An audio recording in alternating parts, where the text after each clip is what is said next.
নমস্কার, আরেকটি নতুন ভিডিওতে তোমাদের সবাইকে আরেকবার স্বাগত। আশা করি তোমরা সবাই ভালো আছো এবং ডাব্লিউবি সেটের এক্সামটি তোমরা সবাই ভালোভাবে দিয়েছো।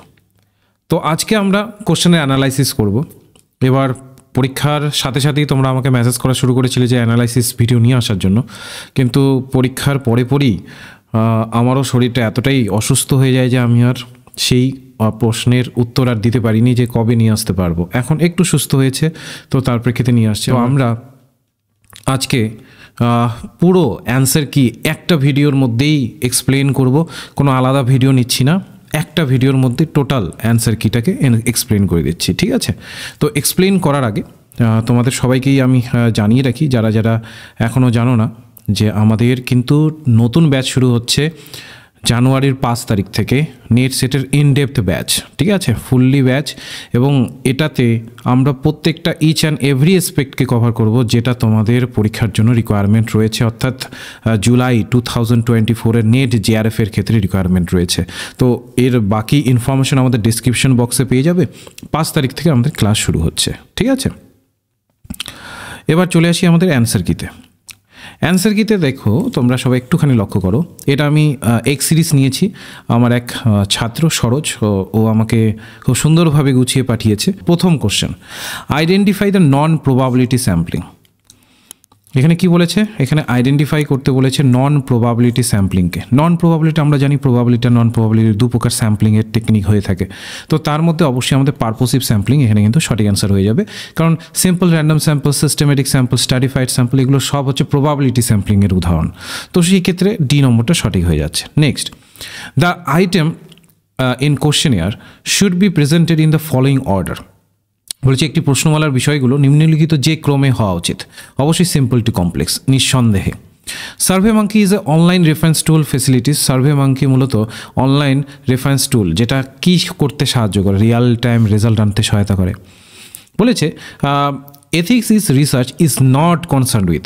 বলেছে নিম্নলিখিত কোন বিষয়টি গবেষণার নৈতিকতার সাথে সংবদ্ধ নয় বা সংশ্লিষ্ট নয় বলেছে। তো অবশ্যই political ideology of the researcher. নিশ্চয়ই আমরা জানি এথিক্স যদি আমরা দেখি, রিসার্চারকে বায়াস মুক্ত হতে হবে।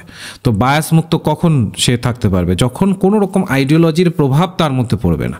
তো অবশ্যই এখানে আমাদের বি অ্যান্সারটি সঠিক অ্যান্সার হয়ে যাচ্ছে। আবারও বলছি, এটার পিডিএফ কিন্তু পেয়ে যাবে। হ্যাঁ, যারা যারা গ্রুপে যুক্ত আছো সবাই এটার উইথ একদম প্রপার এক্সপ্লেনেশন তোমরা পিডিএফ পেয়ে যাবে। পিডিএফগুলোকে নিতে হলে আমাদের দেখো ডিসক্রিপশন বক্সে গ্রুপের লিঙ্ক আছে, ওগুলোতে জয়েন হয়ে থাকো। 2-3টে গ্রুপ আছে, প্রথমটাতে না হলে দ্বিতীয়টাতে জয়েন হও, কিন্তু পেয়ে যাবে। ওকে, ইভেন আমাদের অ্যাপেও এটা পেয়ে যাবে। এরপরে বলেছে, যদি তোমরা লক্ষ্য করো, এখানে একটি বড় কোশ্চেন দিয়েছে, যেটাতে কিনা তোমাকে রিসার্চ মেথড একদিকে দিয়েছে আর রিসার্চে কিছু প্রবলেম দিয়েছে। দেখো, সব থেকে বেটার টেকনিক হচ্ছে, যেটা তোমাদের আমি লাইভ ক্লাসেও পড়িয়েছিলাম, যারা ফ্রি ক্লাস করেছো, আর যারা পেইড ব্যাচে ছিলে তাদেরকে তো বারবার বলেছি, যেখানেই তোমাকে একটা প্রভাবের কথা বলবে, সেই ক্ষেত্রে এক্স পোস্ট ফ্যাক্টর রিসার্চের সেক্ষেত্রে প্রাধান্যতা বেড়ে যায়, ঠিক আছে? আর এথনোগ্রাফিক রিসার্চ হচ্ছে কোনো একটা কালচারকে নিয়ে, তাই না? কোনো একটা কালচারকে নিয়ে যখন হচ্ছে, বা সংস্কৃতিকে নিয়ে যখন হচ্ছে, তাই না? তো এই জায়গাতে যদি আমরা সংস্কৃতির প্রেক্ষিতে দেখি, এই দেখো, impact of education social status of marginalised group. Okay, social স্ট্যাটাসের কথা বলছে, তাহলে এথনোগ্রাফিক রিসার্চ তো এই প্রেক্ষিতে হচ্ছে। ওকে, তো এইভাবে যদি আমরা দেখি, তুমি এথনোগ্রাফিক রিসার্চ আর এটাকে যদি নিয়ে নাও, অর্থাৎ সি এর 2 আর এখানে 3 যদি নিয়ে নাও, তাহলে 2-3 যদি করো, তাহলেই তো উত্তর বেরিয়ে আসছে ডি নম্বর, যদি একটু ভালোভাবে করতে। আর ক্রস সেকশনালও বার করা যায়। ক্রস সেকশনাল তোমরা সবাই জানো, একটা ওয়ান টাইম বলতে পারো ডেটা কালেকশন প্রসেস, যেখানে কিনা ওয়ান টাইমের মধ্যে আমরা ডেটাটাকে প্রপারলি কালেক্ট করে নিই, ঠিক আছে? তো সেই ক্ষেত্রে peer interaction is a racially mixed classroom and urban high school. একটি শহুরে হাই স্কুলের মিশ্র বর্ণের শিক্ষার্থীদের মধ্যে আলাপ আলোচনা, মিশ্র বর্ণ অনেক একসাথে সবাই আছে, তো সেই ক্ষেত্রে একবারই ডেটা কালেক্ট করার প্রসেস। তো অবশ্যই এখানে আমাদের ডিটা সঠিক আনসার হবে, নিঃসন্দেহে। কেউ যদি এটা সন্দেহ থেকে থাকে, তাহলে একদম মার্ক করে নাও, আমি বলছি। ওকে, এবার বলছি, which of the following is combination characteristics qualitative research. দেখো, কোয়ালিটেটিভ রিসার্চের জায়গাটাকে একটু বুঝতে হবে। কোয়ালিটেটিভ রিসার্চ হচ্ছে ইন্ডাকটিভ মেথডকে ফলো করে, অর্থাৎ এখানে থিওরি নতুন নতুন তৈরি হচ্ছে। তার মানে রিসার্চার নিজস্ব ডিপেন্ডেন্সের ভিত্তিতে সেই থিওরিগুলোকে তৈরি করছেন। ওকে, তো এখানে সঠিক অ্যান্সার যদি আমরা দেখি, এই যে কম্বিনেশনটাকে যদি দেখি, তাহলে রিসার্চারের ডিপেন্ডেন্স এখানে একদম যথাযথভাবে বসছে। কনটেক্সট স্পেসিফিক জেনারেলাইজেশন, কনসেপ্টকে স্পেসিফিক ওয়েতে রেখে সেই অনুসারে জেনারেলাইজেশন হচ্ছে বা সার্বজনীনতার পর্যায়ে পৌঁছচ্ছে, অবশ্যই সেটা হবে। এবং minimal citation of literature, choose the most appropriate answer form. তো এখানে আমাদের এই বি নম্বরটা সঠিক অ্যান্সার হয়ে যাচ্ছে। 7 নম্বরটা দেখো, বলেছে যে obstacle which distort the meaning of message in a communication is termed as. বলেছে কমিউনিকেশনের মধ্যে নিহিত বার্তার অর্থকে যেসব প্রতিবন্ধক বিকৃত করে, অর্থ মানে কি সেম্যান্টিক, তো এখানে আমাদের চলে আসবে শব্দার্থ শব্দটা যখনই পাবে ওটা সেম্যান্টিকের মধ্যে চলে আসবে। ওকে, এরপরে 8 নম্বরটা দেখো, বলেছে in a group the logical sequence of effective communication. বেশ, এখানে দেখো বলেছি এফেক্টিভ কমিউনিকেশন, কার্যকারী যেটা কমিউনিকেশন বা যোগাযোগ বলি আমরা, এটা কিভাবে হতে পারে? অবশ্যই সেই ক্ষেত্রে ফরমেশন আগে হবে, তারপরে নর্মিং, তারপরে স্টর্মিং, তারপরে পারফর্মিং, তারপরে অ্যাডজার্নিং। ঠিক আছে, আগে আমাদের এটা সংগঠন হবে, নিয়ম নির্ণয় হবে, তারপরে স্টর্মিং হবে, বাদানুবাদ হবে, তারপরে প্রদর্শন হবে, তারপরে উপসংহারে যাবে। তো অবশ্যই এখানে বিটা হয়ে যাচ্ছে। এরপরে বলেছে protection of an original music composition and recording is a domain of, বলছে মূল সঙ্গীত সৃষ্টি ও তাতে সুর দিয়ে বাণীবদ্ধ করে সংরক্ষিত করার প্রক্রিয়া। তো কী করি আমরা? কপিরাইট করি সেই ক্ষেত্রে। অর্থাৎ আমি একটা গান গাইলাম, আমার কপিরাইটের অন্তর্ভুক্ত হয়ে গেল, আমি সেটাকে বানিয়েছি, আমি কম্পোজিশন করেছি, আমি ওটাকে গেয়েছি, হ্যাঁ, বা আমার কোম্পানি আছে তার দ্বারা কপিরাইট করা হলো, অর্থাৎ আমাদের পারমিশন ছাড়া বা আমার পারমিশন ছাড়া অন্য কেউ এটাকে ব্যবহার করতে পারবে না। তো এটা অবশ্যই আমাদের বি হয়ে যাবে। এরপরে বলেছে in a society where people learn from members of other culture and grow together is a having and dash environment. তো এখানে হবে মাল্টিকালচারাল এনভায়রনমেন্ট। ওকে, যেখানে সোসাইটিতে আমরা কি করছি, এবার অনেকেই বলবে স্যার এখানে ক্রস কালচারও তো হতে পারে। ঠিক আছে, ক্রস কালচারও হতে পারে। দেখো এবার এটা এক্সামিনারের ওপর নির্ভর করবে তিনি কোনটাকে অ্যান্সার দিচ্ছেন। এটা তোমাদের বলি, অনেক কোশ্চেন এমন আছে যেগুলোতে কিনা দুটো হওয়ার সম্ভাবনা আছে।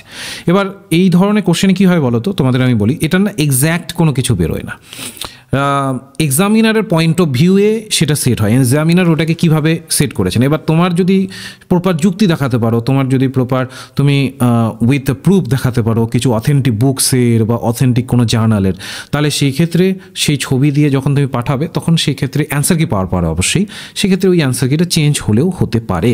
কিন্তু রাইট নাও আমরা ধরে চলছি মাল্টিকালচারাল এখানে হবে, কারণ এখানে একই সঙ্গে বেড়ে ওঠার কথা বলছে। ওকে,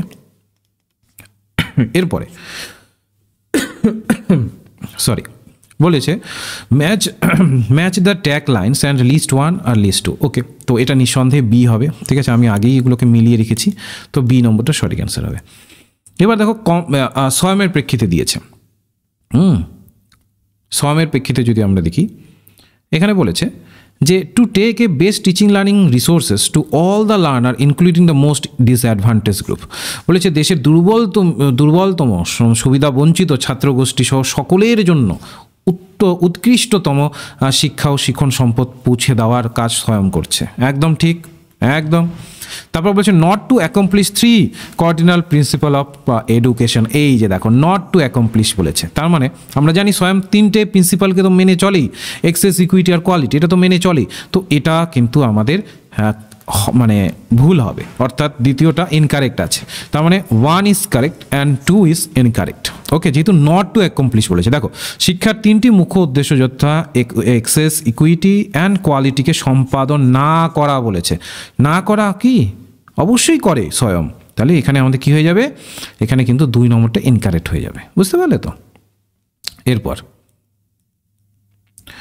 এরপরে দেখো দীক্ষা, স্বয়ংপ্রভা, ই পাঠশালা, এগুলো যারা তোমরা আমার পেইড ক্লাসে ছিলে, তোমাদের সবাইকে এগুলোকে আমি কতবার যে সলভ করিয়েছি কোনো ঠিক নেই, কারণ এইগুলো প্রত্যেকটা এসপেক্ট বলতে পারো পরীক্ষাতে আসে। তো তোমাদের আমি করিয়েছিলাম যে দীক্ষা কি, দীক্ষা হয়ে যাচ্ছে একটা বিজ্ঞান দান। স্বয়ং, এখানে আমাদের স্বয়ং কি করে, স্বয়ং এখানে অনলাইন কোর্স থ্রু মক্সের থ্রুতে করে। আর স্বয়ংপ্রভা কি করে, ব্রডকাস্ট করে এডুকেশন চ্যানেলগুলোকে। যদি এবার যেমন স্বয়ংপ্রভা রিলেটেড একটা নেটে কোশ্চেন এসেছিলো, রাইট নাও কতগুলো স্বয়ংপ্রভার চ্যানেল আছে, তো এখন কিন্তু 40 হয়ে গেছে। ওকে, তো মাথায় রাখবে যদি পরীক্ষায় প্রশ্ন করে যে কটা দিয়ে শুরু হয়েছিল, তাহলে 32 হবে, কিন্তু রাইট নাও যদি বলে তাহলে সেক্ষেত্রে 40 হয়ে যাবে, যদি তোমাদের ভবিষ্যতে কোশ্চেন আসে তার জন্য বলে রাখলাম। ওকে, তো এখানে ডি নম্বরটা আমাদের সঠিক অ্যান্সার হয়ে যাচ্ছে।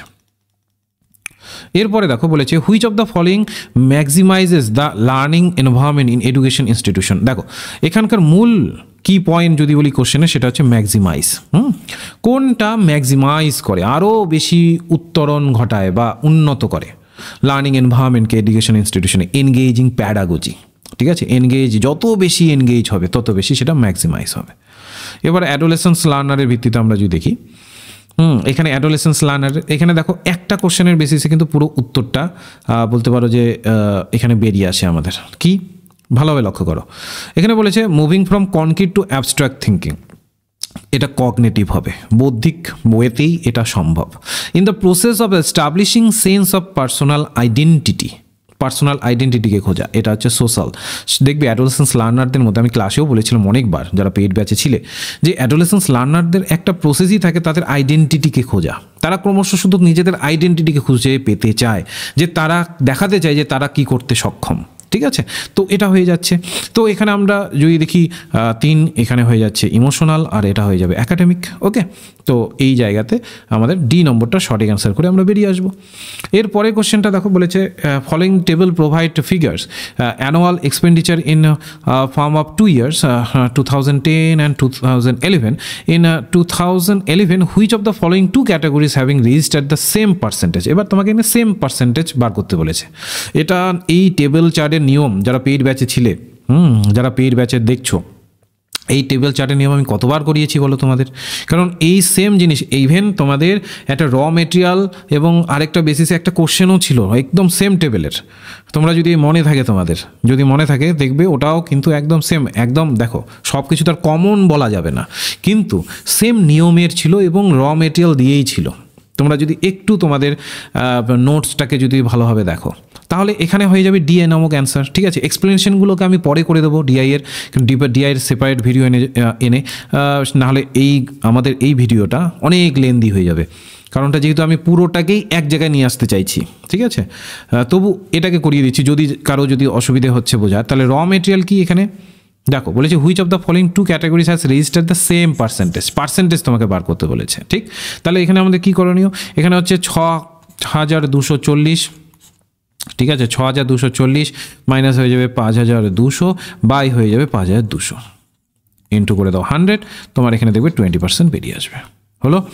আর যদি রিসার্চ অ্যান্ড ডেভেলপমেন্টকে দেখো, এখানে তুমি পেয়ে যাচ্ছ হচ্ছে 26,400 মাইনাস এখানে তুমি পেয়ে যাচ্ছ 22,000, ডিভাইডেড বাই এটা তুমি 22,000 দিয়ে করছো, ইন্টু করে দেবে 100, এখানেও দেবে 20%ই বেরিয়ে আসবে। এগুলো সবগুলোকে তোমাকে করতে হতো, ডি নম্বরটা সঠিক অ্যান্সার করে বেরিয়ে আসবে, বুঝতে পারলে তো। তো এইভাবে এটাকে করতে হয়। এবার লাইন চার্ট, এটাকে এক্স ধরে করতে হবে।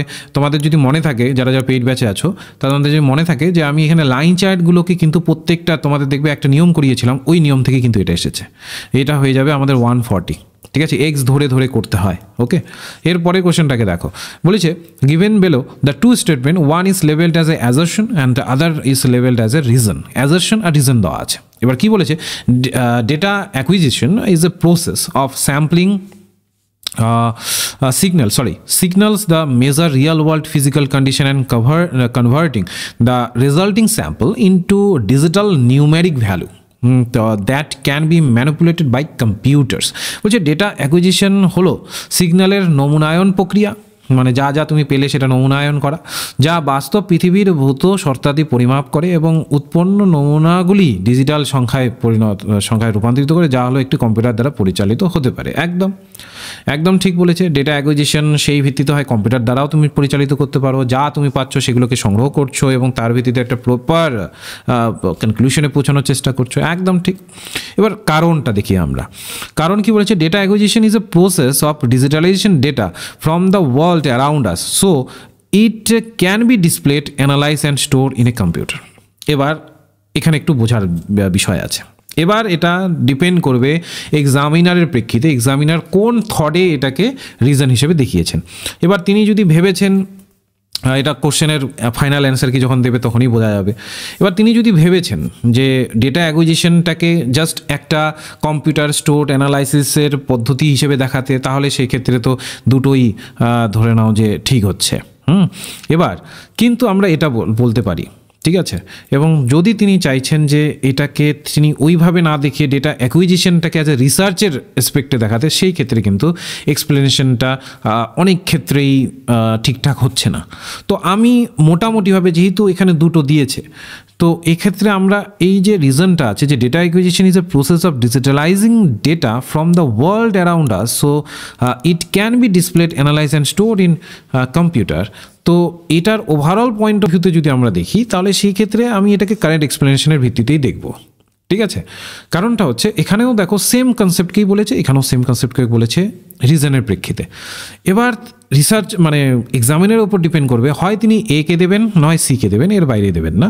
এবার তার ওপর ডিপেন্ড করবে তিনি এটাকে কিভাবে দিচ্ছেন। ঠিক আছে, তো এটাকে আমি বলতে পারো একটা কনফিউশন কোশ্চেনের মধ্যেই রাখছি। ঠিক আছে, এরপরে দেখো পি কিউ 1 2 এভাবে দিয়েছে। এটা খুবই সিম্পল, তোমাকে জাস্ট কি করতে হয় বলো তো, এটা নিয়মটা একটু অন্য ধরনের। এই ধরনের 1-2টো কোশ্চেন তোমাকে এরকম দেয়, ঠিক আছে, এটা কেউ কমন ফেলাতে পারবে না, এটা যে এইভাবে এইরকম নিয়মেরই এবার দেবে। দেখো ম্যাথমেটিক্যাল রিজনিংয়ের তো 1000টা নিয়ম আছে, তার মধ্যে এই যে নিয়ম খুঁজে বার করা, এটা সাধারণত এই ধরনের এক্সামগুলোতে দেয় না, 1-2টো প্রত্যেকবারই দেয়, তো এবারও দিয়েছে। তো বলেছে P/Q হচ্ছে 1:2, P/Q হয়ে যাবে আমাদের হচ্ছে 1:2,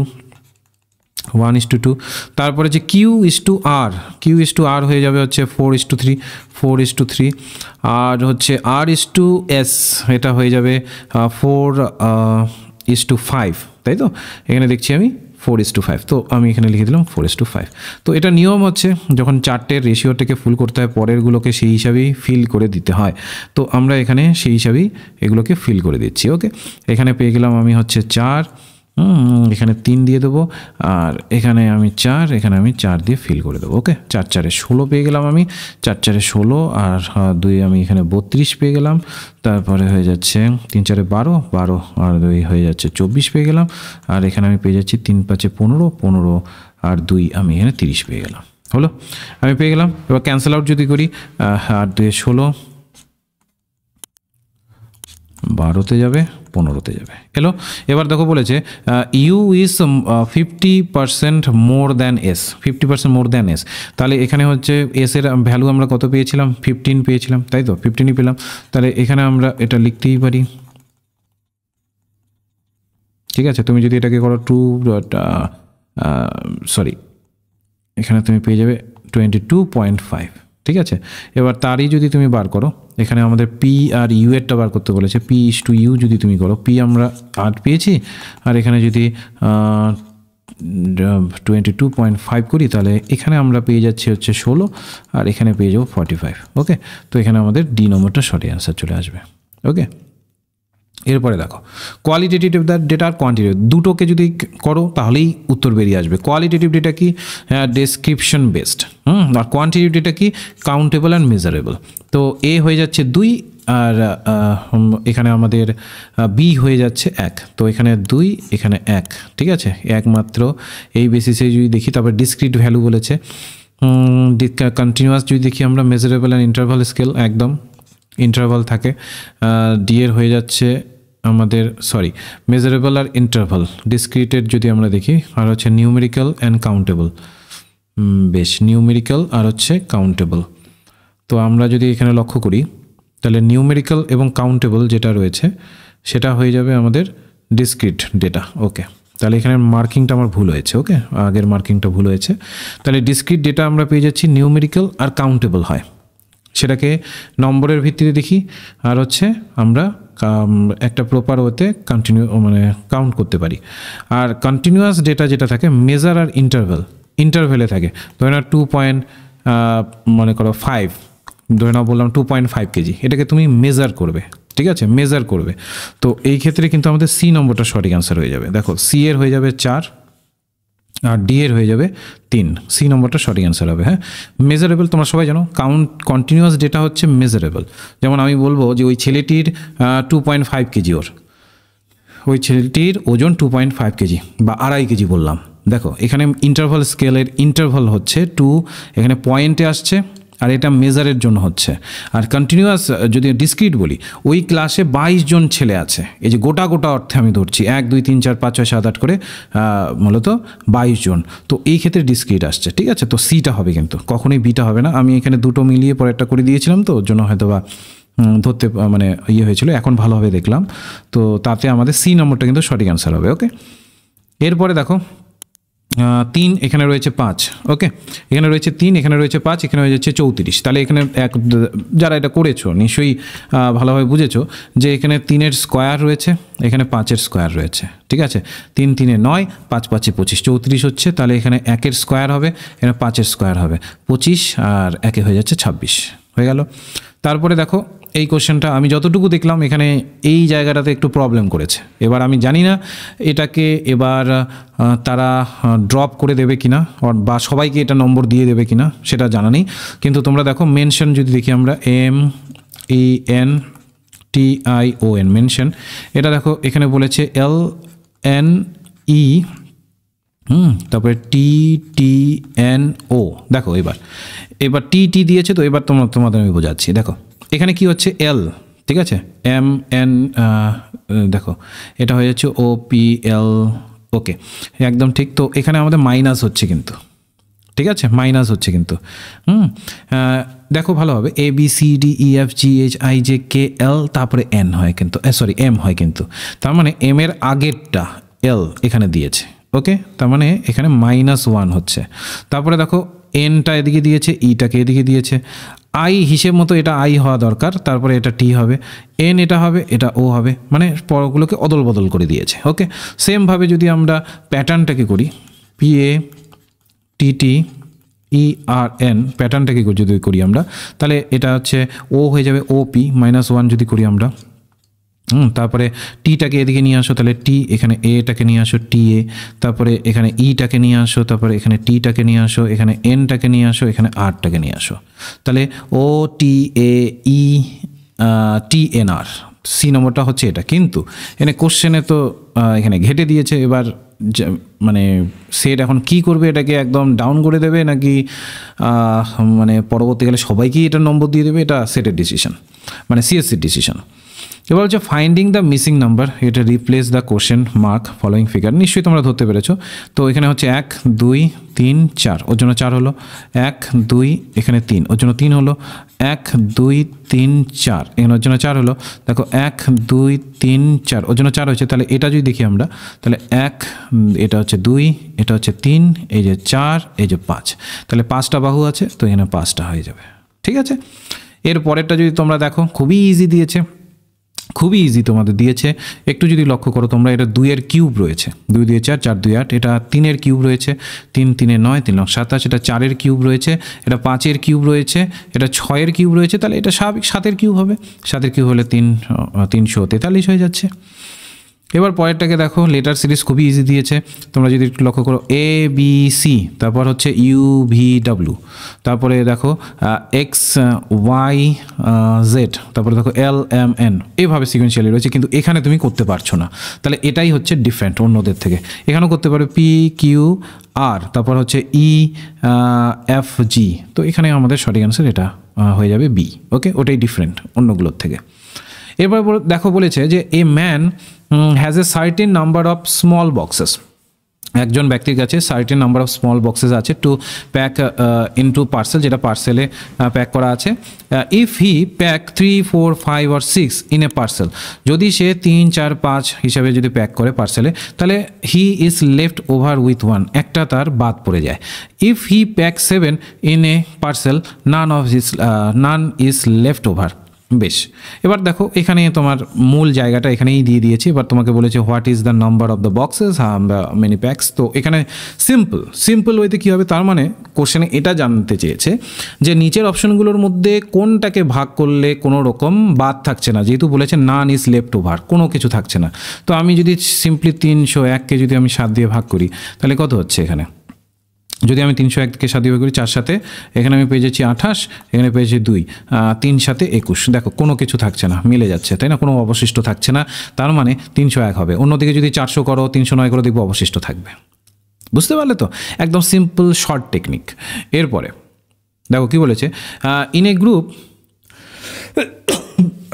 সরি হ্যাঁ, বলেছে in a group of person travelling in a bus 6 person can speak Tamil. Okay, 6% Tamil বলে, বেশ, মানে 6% তামিল বলে। 15 ক্যান স্পিক হিন্দি, 15 জন হিন্দি বলছে। অ্যান্ড 6 ক্যান স্পিক গুজরাটি, এখানে 6 জন গুজরাটি বলছে, বেশ, বানিয়ে নিলাম। এবার বলছে in that group none can speak any other language. In that group none can speak any other language. Okay, if 2 person in the group can speak 2 languages, okay, দুটো language বলতে পারে এমন ধরতে হবে। তাহলে এই যে দেখো এই একটা, তার মানে এখানে আমরা দুটোকে 2 ধরতে পারি, আর এই একটা আর হচ্ছে এই একটা, এখানে আমরা 2 ধরতে পারি। And 1 person can speak all 3 languages, তিনটার কম্বিনেশন, তার মানে এই যে আমি এখানে বলে দিচ্ছি এখানে হবে 1, হ্যাঁ, এখানে আমি ঠিক দেখাতে পারলাম না, ছোট হয়ে গেল আকার, এখানে হয়ে যাবে 1। ওকে, তাহলে দাঁড়াও আমি কালারটাকে চেঞ্জ করে তোমাদের বলি, তাহলে তোমাদের সুবিধা হবে। এই যে এখানে হয়ে যাবে 1, হ্যাঁ, দুটোর কম্বিনেশন, তিনটের কম্বিনেশন, ঠিক আছে, তিনটের কম্বিনেশনে এখানে বলেছে। এবার তাই যদি হয়, এবার দেখো তাই যদি হয়, এবার তোমাকে বলেছে then how many person are there in the group, কতজন রয়েছে এই গ্রুপে। বেশ, তাহলে খুবই সিম্পল, তার মানে 6 জন যারা কিনা কি বলছে, 6 জন যারা কিনা, দেখো এখানে কোথায় গেল, এই যে 6% ক্যান স্পিক তামিল, যারা 6 জন যারা কিনা তামিলে বলছে, তার মধ্যে 2 জন আমাদের ওই যে রয়েছে 2 person in the group can speak 2 language, আবার একজন আছে যা সব বলে, তার মানে মোটামুটিভাবে এখানে 3 পেয়ে যাচ্ছি। তারপরে বলেছে 15 ক্যান স্পিক হিন্দি, তাহলে 15 - 2 1, তারপরে এখানে পেয়ে যাচ্ছি 12, তারপরে এখানে আমরা পেয়ে যাচ্ছি গুজরাটি 6, তার মানে 6, এখানে আমরা পেয়ে যাচ্ছি, ওকে, কোথায় গেল, other the group can speak 2 language, 1 person speak all the 3 language.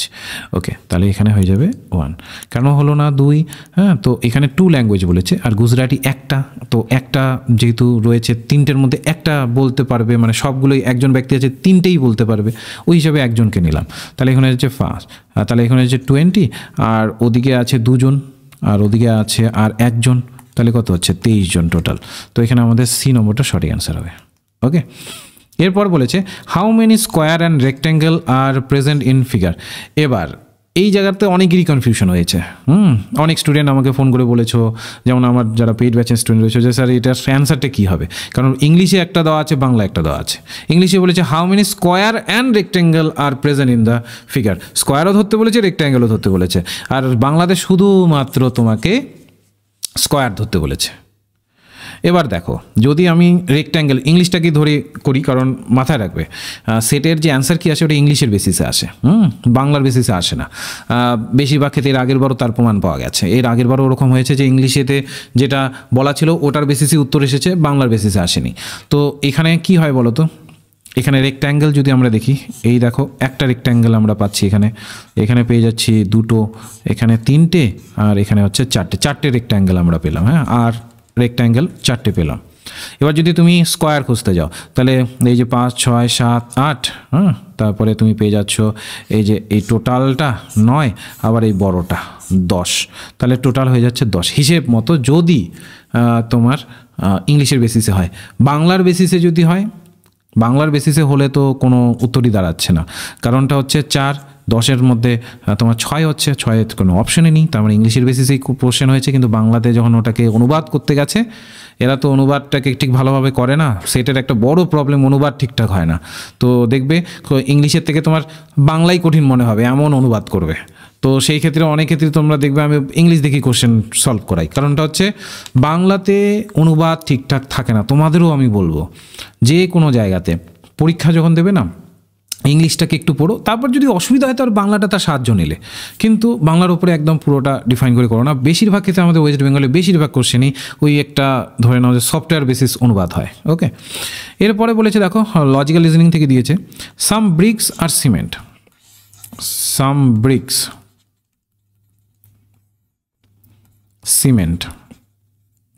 এবার বলেছে অল সিমেন্ট আর স্যান্ড, অল সিমেন্ট আর স্যান্ড। ওকে, এবার দেখো বলেছে কনক্লুশন তোমাকে টানতে বলেছে নো ব্রিক্স আর স্যান্ড। দেখো একটা জিনিস একদম ক্লিয়ার কাট, আমি যেমন ক্লাসেও যারা পেইড ব্যাচে ছিলে তাদেরকে আমি ক্রমশ কিন্তু ক্লাসেও বলেছিলাম, ঠিক আছে, কেন মাথায় রাখবে সবসময়, স্টেটমেন্ট যদি পজিটিভ হয় কনক্লুশনে নো আসবেই না। ঠিক আছে, যদি নো দেখো তাহলে ওটাকে ওখানেই কেটে দাও, এটা নিয়ম। দেখবে তো আশা করবো যারা অন্য টিচারের কাছে পড়েছো তারাও হয়তো বা শিখিয়েছে। স্টেটমেন্টে যদি তোমার দেখা থাকে যে পজিটিভ, সবই পজিটিভ থাকে, নো আসবে না। ঠিক আছে, কনক্লুশনে কখনোই নো আসবে না। তাহলে থাকলো 2 নম্বরটা। এবার এখানেও প্রবলেম আছে, কোশ্চেনটা সেটআপই ওইভাবে করেছে। ব্রিক্স আর সিমেন্ট অ্যান্ড স্যান্ড, ব্রিক্স আর সিমেন্ট অ্যান্ড স্যান্ড। দেখো ব্রিক্স সিমেন্টও আবার স্যান্ডও, ঠিক আছে, এটা এই যে এই যে যে যে জায়গাটা দেখো, ঠিক আছে। এবার এখানে কোনো জায়গায় উল্লেখ করেনি অল নাকি সাম। যদি আমরা, এটা এক্সামিনারের উপর নির্ভর করবে, যিনি কোশ্চেন সেট করেছেন তিনি কোন থটে এটাকে করেছেন তার উপরে। আমি ধরে নিচ্ছি যেহেতু সাম লেখেনি তার মানে অলই হবে। যদি অল হয় তাহলে সেই ক্ষেত্রে অনলি টু ইজ ট্রু, এটা অ্যান্সার হবে। আর যদি ওনার মাইন্ডসেট এটা থাকে যে উনি মূলত এটাকে মানে এই হিসাবে দেখিয়েছেন যে একটু স্টুডেন্টদের ট্রিকি করবার জন্য, যে তারা সাম আর অলকে ধরতে পারছে কিনা, তাহলে তিনি দিয়ে দেবেন D number, none of the conclusion is true. ঠিক আছে, এবার তার উপরে ডিপেন্ড করবে তিনি কোনটাকে দিচ্ছেন।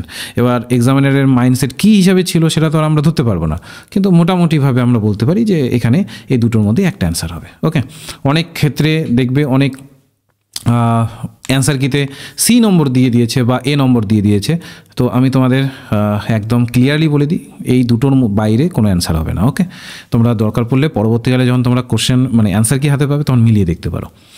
বলেছি what is the next term of following, এটা খুবই ইজি একটা দিয়েছে। 13 ঘরের নামতা যদি জানা থাকে তাহলে ইজিলি তুমি করতে পারবে। এইটুকুর যদি ডিফারেন্স দেখো 13 রয়েছে, এইটুকুর যদি ডিফারেন্স দেখো তুমি 26 রয়েছে, এইটুকুর যদি ডিফারেন্স দেখো 39 রয়েছে, তাহলে কি 13 কে 13, 13 দুগুণ 26, 3 13 39, 4 13 কত 52, তো সেই ক্ষেত্রে এখানে 52 ডিফারেন্স চলে আসবে। তো এখানে তুমি পেয়ে যাচ্ছ 2 আর 8, এখানে হচ্ছে 132, 8 আর 5। ওকে, এ বলছে NEP 2020 recommends the following functioning of general education council. অবশ্যই বাজেটিং অ্যান্ড ফান্ডিংটাকে বিশেষত এখানে রেকমেন্ড করেছিল। তারপর বলছে which of the following are values recommended by NEP 2020 to that help to develop good human being. বলেছে এনইপি 2020 নিম্নলিখিত মূল্যবোধগুলি সুপারিশ করেছে যা মানুষকে ভালো মানুষ হয়ে উঠতে সাহায্য করবে স্টুডেন্টদের। তো এটা কোনটা হতে পারে? আচ্ছা, এই পর্যন্ত যদি ক্লাসটা ভালো লাগছে অবশ্যই লাইক করবে, কিন্তু তোমরা কিন্তু লাইক করতে ভুলে যাও। আমি এইম করছি 200 লাইক। 200 লাইক যদি আসে, প্রপার যদি তোমরা 200 লাইক যদি করো, তাহলে কয়েকদিনের পর থেকে আরও ক্লাসেস তোমাদের জুনের জন্য আরও প্রিপারেশন শুরু করিয়ে দেবো। ঠিক আছে, অবশ্যই টার্গেট তোমাদের আমি দিলাম 200 লাইক। আশা করব সবাই এটাকে ফুলফিল করবে, যেহেতু আমি প্রপার এক্সপ্লেন করে বোঝাচ্ছি। এরকম কোনো ইউটিউবে এখনও পর্যন্ত আমি দেখিনি যে বাংলা চ্যানেলে এরকম কিছু এসেছে বা ওভারঅল এসেছে। যখন আমি বানাচ্ছিলাম আর কি, কোনো দেখিনি। আমার আপলোড করতে করতে হয়তো দেরি হতে পারে, যেহেতু একটু শারীরিক অসুস্থতার মধ্যে আছি। তো আমি এটা বানাচ্ছি হচ্ছে 16 তারিখে, সরি আমি এটা বানাচ্ছি 18 তারিখে। ঠিক আছে, আজকে 18 তারিখ চলছে। এবার দেখা যাক কবে এটা আমি তোমাদের দিতে পারছি। তো এই জায়গাতে দাঁড়িয়ে অবশ্যই চেষ্টা করবে লাইক করার। তাহলে এখানে আমরা কোশ্চেনটা দেখি, ভ্যালুজ বা রিপ্রেজেন্ট করেছে কোনগুলোর ভিত্তিতে। অবশ্যই এখানে হয়ে যাবে spirit of service. Spirit of service এখানে অবশ্যই একটা বড় মাধ্যম হিসেবে রাখা হয়েছে, যে একটা সেবার মনোবৃত্তি রাখতে হবে স্টুডেন্টের মধ্যে। ইনক্লুসিভনেস, অর্থাৎ ধরে নাও যে সমস্ত কাজে একটা সামিল হওয়ার বা সামিল করার একটা মনোভাব জাগরণ। আর হচ্ছে সায়েন্টিফিক টেম্পার। ঠিক আছে, অবশ্যই সি নম্বরটা সঠিক অ্যান্সার হবে। এবার এখানে দুটো ধরে নাও যে আরও বিশেষ কিছু আছে ভ্যালুসের প্রেক্ষিতে। হ্যাঁ, তো এই জায়গাগুলোকে যদি আমরা ওভারঅল প্রেক্ষিতে দেখি সি নম্বরটা হওয়ার সম্ভাবনা থাকে। কিন্তু স্যাক্রিফাইস, অনেকেই বলতে পারো যে স্যার স্যাক্রিফাইস আর ক্রিয়েটিভ ইমাজিনেশনও তো হতে পারে। দেখো যতটুকু এনইপি 2022 আমি পড়েছি, ভ্যালুসের প্রেক্ষিতে এই 3টে এসপেক্টই আসছে। এবার হতে পারে আমার হয়তো বা পড়ার বাইরে কিছু হয়ে যেতে পারে, তো সেটা আমি এই মুহূর্তে বলতে পারছি না। এটা তোমাদের আমি পরবর্তীকালে আরও বেটার কিছু স্টাডি করে হয়তো বা জানাতে পারবো। কিন্তু এই মুহূর্তে যদি আমি এনইপি 2020 বেস ভ্যালু রেকমেন্ডেশনসগুলোকে দেখি, তাহলে এই 3টেই সামনে আসছে। ওকে, এরপরে বলেছে which one of the following is the first university in pre independence India. এবার দেখো অনেকেই তোমরা নালন্দা তক্ষশিলা দিয়েছো, কিন্তু এখানে দেখো বলেছে প্রি ইন্ডিপেন্ডেন্স। প্রি ইন্ডিপেন্ডেন্স বলতে কী বোঝায়? আমাদের স্বাধীনতার আগের যে বলতে পারো ইউনিভার্সিটি, স্বাধীনতার আগের, ঠিক আছে, তক্ষশিলা, নালন্দা, এগুলো হচ্ছে এনশিয়েন্ট ইউনিভার্সিটি। তোমাকে যদি এনশিয়েন্ট বলতো তাহলে নালন্দা তক্ষশিলার মধ্যে চলে আসতো। তো এখানে দেখো কিন্তু pre independence India which provide holistic and disciplinary learning. এবার ইউনিভার্সিটি অফ মুম্বাই তো রিসেন্ট, মানে রিসেন্ট বলতে মানে স্বাধীনতার পরে হয়েছে। তো ইউনিভার্সিটি অফ ক্যালকাটা কিন্তু এখানে সি নম্বরটা আসছে। ওকে, এরপরে NAC assessment and accreditation of general higher education institution refer to, এটা সবাই জানো, কোয়ালিটি অ্যাসুরেন্স, যেন গুণমান নিশ্চয়তা থাকে, অর্থাৎ গুণমান যেন ঠিকঠাকভাবে বজায় রাখে। বলেছে which of the following is the best method to inculcation of a democratic value এবং অ্যাডাল্ট লার্নার। এবার দেখো এই যে কনসেপ্টটা আছে এখানেই কিন্তু টার্নিং পয়েন্ট চলে এসেছে। অনেকেই তোমরা এই তিনটের মধ্যে অন্যান্যকে ধরতে পারতে, বা হয়তো বা দিয়েওছো, এই তিনটের মধ্যে অন্য কোনো একটা দিয়েছো, কিন্তু মাথায় রাখবে এখানে বলেছে ভ্যালু অ্যামং অ্যাডাল্ট লার্নার, বলেছে একটা স্পেসিফিক লার্নারকে তোমাকে দিয়ে দিল। এবার অ্যাডাল্ট লার্নাররা কিন্তু সেলফ ডিসিপ্লিন হয়, ঠিক আছে, কারণ তারা টার্গেট ফোকাস থাকে। অ্যাডোলেসেন্সের মতো তাদের জন্য অস্তিত্বের জন্য সংকট থাকে না, বা প্রমাণ করানোর কিছু থাকে না। তারা সেলফ ডিপেন্ডেন্স হয়, তারা জানে কি করণীয় নয়। তো এখানে ডি নম্বরটা সঠিক অ্যান্সার হবে, বুঝতে পারলে তো। তো এই জায়গাটা তাদেরকে বলতে পারো যে সেলফ ডিসিপ্লিন যদি আমরা শেখাই, তাহলে সেই ক্ষেত্রে আরও বেটার হবে। ওকে, তো এই জায়গাতে মনে করো যে তাদের মধ্যে বেস্ট ভ্যালু আরও চলে আসবে, আরও বিভিন্ন ধরনের রেসপেক্ট আছে। তোমরা এটাকে একটু ভালোভাবে পড়বে, দেখবে পাবে। তো আমার হিসেবে তো ডি নম্বরটাই হচ্ছে, ঠিক আছে। এরপরে এনডিএল, বিদ্বান, রুষা, এটা প্রায় তোমরা সবাই হয়তো বা বলেছো। ইভেন আমি একটা ফ্রি ক্লাস করিয়েছিলাম আইসিটি নিয়ে, তোমাদের হচ্ছে আইসিটির কত নম্বর ক্লাস আমার ঠিক মনে নেই। আইসিটির একটা ওই ডিজিটাল ইনিশিয়েটিভের একটা ক্লাস নিয়েছিলাম, যারা যারা রেগুলার ক্লাস করো তাদের হয়তো মনে আছে। ওখানে কিন্তু এনডিএল, বিদ্বান, রুষা এগুলোকে আলাদা আলাদাভাবে পড়িয়েছিলাম আমি, ঠিক আছে। তো যাই হোক, এটা আমাদের সঠিক অ্যান্সার হয়ে যাবে এই ডি নম্বরটা। তোমরা মিলিয়ে নিও তোমরা ঠিক করেছো কিনা। এরপরে বলেছে application of ICT in research assures wider coverage and accessibility of required information through, অবশ্যই ইন্টারনেট। এরপরে দেখো বলেছে a private network that enterprise use to provide trusted third parties such as suppliers, vendor, customer and other business secure controlled access to business information or operation usually. এবার দেখবে অনেকেরই তোমাদের intranet আর এক্সট্রানেটের মধ্যে confusion হবে, কিন্তু একটা পয়েন্ট থেকেই কিন্তু এই দুটোর পার্থক্য হয়ে যায়। কি? A private network enterprise use to provide trusted third parties. যারা আমার পেইড ব্যাচে পড়েছো তাদের আমি নোটে দিয়েছিলাম তিনটে পাশাপাশি, ইন্টারনেট, এক্সট্রানেট আর ইন্ট্রানেট। তোমরা নোটে দেখবে তিনটে পাশাপাশি দিয়েছিলাম। এবং তোমাদের হয়তো মনে আছে আমি বারবার বলেছিলাম এক্সট্রানেট তখনই ব্যবহার করা হয় যখন থার্ড পার্টিসের সাথে ইন্ট্রানেট থেকে কমিউনিকেট করার চেষ্টা করা হয়, যেটা কিনা সিকিউরও থাকবে, কন্ট্রোলও থাকবে, বাইরের থেকে কোনোভাবে হ্যাকিংয়ের প্রসেস যেন না থাকে, ঠিক আছে। তো এখানে এটা কিন্তু ওটাই বলেছে, একটু ঘুরিয়ে বলেছে কিন্তু ওটাই বলেছে। তোমার এখানে এক্সট্রানেট সঠিক অ্যান্সার হবে, ঠিক আছে। এরপরে the term internet of things was coined by Kevin Ashton as a presentation of Procter Gamble. তো এটা 1999-এর, এটা একদমই বলতে পারো যে স্বাভাবিক, যারা তুক্কা মেরেছো তাহলে হতে পারে, অনেকেরই জানা নাও থাকতে পারে। তো এটা সি নম্বরটা সঠিক অ্যান্সার হবে। বলেছে a state of being constantly connected to technology where's it is through computer, smartphone, digital devices. তো এটা আমরা ডিজিটাল কালচার বলতে পারি। এবার বলেছে অ্যানথ্রোপোজিক contamination is a form of pollution produced directly by human activities। যখনই অ্যানথ্রোপোজেনিক শব্দটা ব্যবহার করবে তার মানে মাথা রাখবে অ্যানথ্রোপোজেনিক অ্যাক্টিভিটিস হিউম্যান অ্যাক্টিভিটিসের সাথে রিলেটেড। ওকে, এরপরে বলেছে ওয়াটার পলিউশন। তো এখানে অবশ্যই effect the microflora and microflora of soil, অবশ্যই। তারপরে হচ্ছে এটা হলো effect the rate of photosynthesis of acquisition plant. তো এখানে আমার সি মনে হচ্ছে, সিটা এখানে সঠিক অ্যান্সার হতে পারে। ওকে, এরপরে বলেছে identify the non fossil fuel. তো এটা ইউরেনিয়াম, তো এটা নিঃসন্দেহে এটাই হবে। সাইলেন্ট স্প্রিং অথর বাই, এটা র্যাচেল মূলত লিখেছেন, তো এটাই হবে। Improve human well-being, social equity, reduce environment risk and ecological scarcities and associated with the concept of অবশ্যই এটা আমাদের গ্রিন ইকোনমি এখানে কিন্তু চলে আসে উত্তরটা। তো বি নম্বরটা সঠিক অ্যান্সার গ্রিন ইকোনমি হবে। আর এখানে নিশ্চয়ই তোমরা সবটা পড়েছো, এখন আমি নিশ্চয়ই এটা পুরোটাকে রিড করে পড়িয়ে দিতে পারবো না, তাই না? তো আমি এখানে তোমাদের উত্তরটা দিয়ে দিচ্ছি যেন তোমরা মেলাতে পারো তোমাদের কটা ঠিক হলো। তো এটা 46-এর আমার এখানে বি অ্যান্সার আসছে, এটাতে ডি আসছে, 48-এর এ আসছে এবং 49-এর বি আসছে আর 50-এর এখানে সি আসছে। ঠিক আছে, এগুলোকে তোমরা একটু নিজেদের মতো করে দেখে নেবে। ঠিক আছে, নিজেদের মতো করে মিলিয়ে নাও। দেখো আমি যা দেওয়ার চেষ্টা করলাম সবগুলো যেগুলোতে কনফিউশন আছে তোমাদের বলেও দিলাম যে এখন এটা এক্সামিনারের ওপর নির্ভর করবে তিনি কী ধরনের অ্যান্সার কি দিচ্ছেন। তোমাদের আমি বললাম প্রায় 2-3টে কোশ্চেন এরকম আছে যেগুলো কিনা হতেও পারে যে কোশ্চেনকে ড্রপ করে দিল, হতে পারে যে যেগুলোকে হয়তো বা তারা নতুনভাবে সবাইকে নম্বর দিয়ে দিল, এমনও করতে পারে, এর আগেও করেছে, তো হতে পারে। তো এইটা বলতে পারো এই যে তোমাদের অ্যান্সার কিটা আমি দিলাম এটা অ্যাকুরেট অ্যান্সার কি।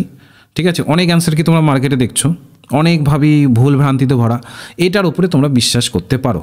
ঠিক আছে, আর যদি বিশ্বাস না হয় তাহলে ফাইনাল অ্যান্সার কি যখন দেবে তখন ওটার সাথে মিলিয়ে নিও। ঠিক আছে, যে কয়েকটাতে আমি বলেছি কনফিউশন আছে দেখবে ওগুলোই অন্য কিছু হতে পারে, যেগুলোকে আমি কনফিডেন্টলি বলেছি ওগুলোর হবে না। ওকে, কারণ আমরা প্রপারলি স্টাডি করে তারপরেই এটা করেছি। আমি সাথে সাথেই করতাম কিন্তু কোশ্চেন আসতে এবং প্রসেস হতে একটু সময় লেগেছে, তো তার ভিত্তিতে আর যেহেতু আমার একটু শারীরিক অসুস্থতাও চলে এসেছে তো ওর জন্য আমি সাথে সাথে আনতে পারিনি। ওর জন্য তোমাদের আমি একদিন জাস্ট ডিলে হলো, জাস্ট তোমাদের কালকেই পরীক্ষা হয়েছে, আজকে 18 তারিখ, তোমাদের কালকেই পরীক্ষা হয়েছে, তো 18 তারিখ আমি হয়তোবা এটা এডিট করতে একটু সময় লেগে হয়তোবা 19-এ হয়তোবা এটা ভিডিওটা পাবলিশ করে দেবো। তো আশা করি তোমরা সবাই এটাকে দেখে মিলিয়ে নেবে। কার কটা হলো আমাকে কাইন্ডলি কমেন্ট সেকশনে জানাবে। এই যে আমি যে অ্যান্সার কিটা দিলাম এই অ্যান্সার কির বেসিসে কার কটা হলো একটু দায়িত্ব সহকারে তোমরা আমার যে কমেন্ট সেকশন আছে আমাদের সেখানে একটু জানাবে। আর এমনও হতে পারে অনেকেরই, দেখো একটা জিনিস মাথায় রাখবে, তুমি যখন একটা কোশ্চেন ঠিক করে এসেছো তোমার মনে হবে যে ওটাই ঠিক, তাই না? তো কাইন্ডলি তোমরা যে আমাদের চ্যাট সেকশন আছে এখানে নিশ্চয়ই এসে এটা বলবে না যে স্যার এটা হতে লাগতো ওটা হতে লাগতো। দেখো ওটা ফাইনাল অ্যান্সার কিতেই বোঝা যাবে। যেটা এতদিন ধরে যে ধরনের বিষয়গুলোকে আমরা স্টাডি করেছি, যেভাবে সমস্ত বিষয় আছে তার ভিত্তিতে তোমাকে এখানে আমি দেওয়ার চেষ্টা করলাম। ঠিক আছে, তো এটাকে যদি তোমরা মেনে নিতে চাও মেনে নিতে পারো, আর যদি না মেনে নিতে চাও, যদি মনে হয় যে অন্য ইনস্টিটিউশনে বা অন্য কারো অ্যান্সার কি হয়তো বা বেটার হবে, ওভাবে কিন্তু সিলেকশন হয় না। ঠিক আছে, একটা প্রপার স্টাডি করে তবেই সিলেকশন হয় যে কি কোনটার অ্যান্সার কোনটা হবে। ইনস্টিটিউশন বেসিসে কিন্তু অ্যান্সার কি চেঞ্জ হয় না। এবার কি হয়, কোনো ইনস্টিটিউশনের টিচার অনেক রাখা আছে বা তারা একে অপরের সাথে তালমেল না করতে পেরে ভুল কিছু দিচ্ছে, আমি যা দেখছি তোমরাই স্ক্রিনশট করে পাঠাচ্ছ স্যার এটা অ্যান্সার দিয়েছে।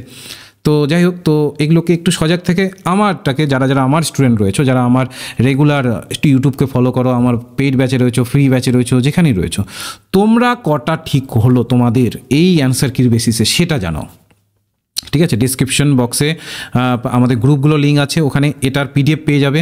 ঠিক আছে, গ্রুপগুলোতে থেকেও পুরোটার পিডিএফ পেয়ে যাবে। আর তোমরা কমেন্ট সেকশনে অবশ্যই জানাও কটা তোমাদের ঠিক হলো। ঠিক আছে, সেটা জানাবে অবশ্যই, আর আমি দেখছি কতজনের কটা ঠিক হলো। আর আবারও মনে করিয়ে দিচ্ছি যারা প্রথমের দিকে ছিল না ক্লাসের তাদেরকে মনে করিয়ে দিচ্ছি আমাদের 5 তারিখ থেকে নতুন ব্যাচ শুরু হচ্ছে।